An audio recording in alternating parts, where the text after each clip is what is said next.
You ask Tiger to solve. This deals with linear equations with one unknown. The final result is y equals 14 over 3. Let's solve it step by step. Simplify the expression. Expand the parentheses.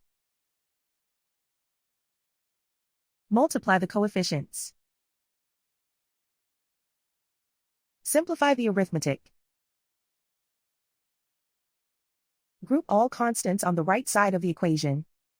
Subtract 12 from both sides.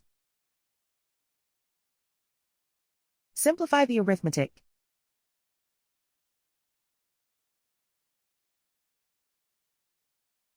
Isolate the y. Divide both sides by 9. Simplify the fraction. Find the greatest common factor of the numerator and denominator.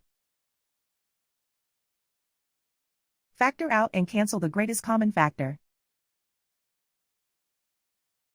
And so the final result is y equals 14 over 3.